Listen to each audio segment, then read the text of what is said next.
Hello kids, good morning. How are you today? I hope all of you are good. Okay, our lesson for today is all about write and grow. But before we start in our lesson, let us pray first. Okay, how to pray kids? Okay, hands together, close your eyes, bow your head, and feel the presence of our Lord Jesus. Hello teacher. Okay. Thank you, God, for this new day in my school to work and pray. Please be with me all day long in every story, game, and song. May all the happy things we do make you, our Father, happy too. In Jesus' name we pray, amen. Okay, kids? Okay, let's do our routine, the days of the week.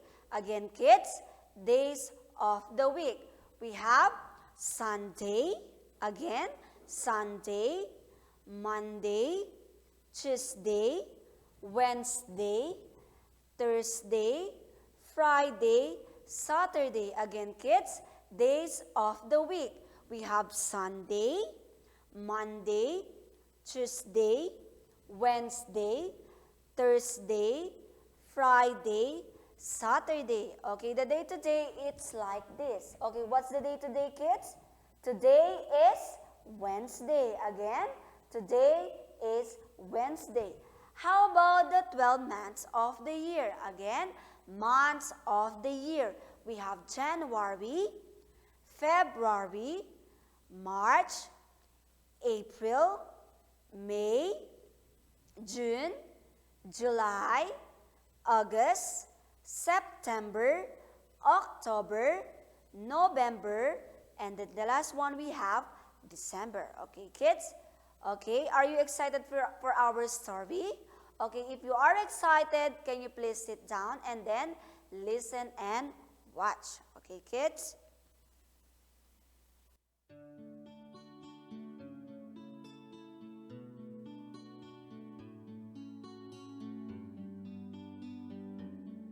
An old blind man was sitting on a busy street corner in the rush hour begging for money.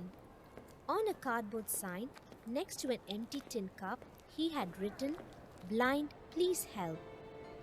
No one was giving him any money.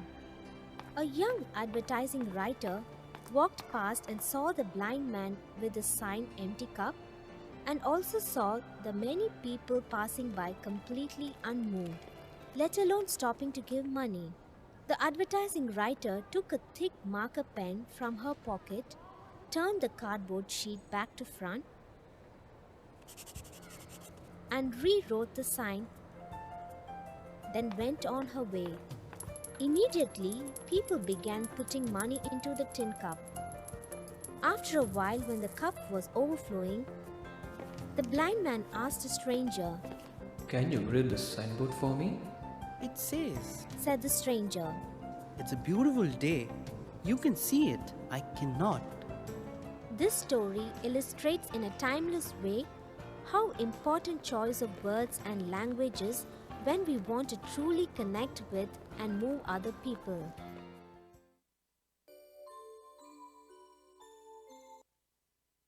Our story is all about the blind man. Okay, let's proceed to our lesson for today. Our lesson is all about words with short U. Okay, kids? Okay, the first one, we have the cot. Again, kids, cot. Again, cot. And the next one, we have hot. Next, we have not. Again, not. Okay, let's review again. What are the words under the short U? We have not, hot, and then the cot. Next, we'll start ug family, okay? U, because the sounds of U is U and the sounds of G is G. Okay, what?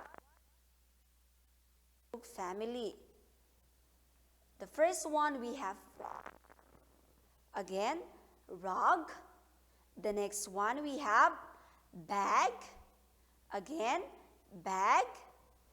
The next one we have mag. Mag. And then the next one we have hug. Okay? Remember kids, it's with the short U we have two sounds, the O and the H with silent okay? Okay, the next one we have studied the UD family. The next one we have bad. Again, bad. Next we have mud. As you can see the kids playing the mud. Okay? There are only two, the bud and the mud. The next one we'll study about the UN family. Okay? The first one we have none. Again, none. And the next one we have bun. Again, kids, bun. And the next one we have sun. One more, sun. And the next one we have cup. Again, cup. And the last one we have gum.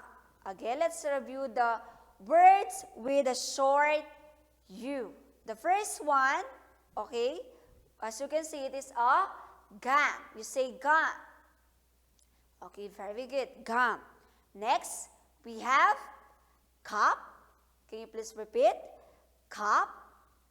And the next one, we have sun. Again, kids, sun. Next, bun. One more, bun. And then none. Again, none. The next one, we have mat. Again, mat. Bed. Hog. Mab. Bug. And rug.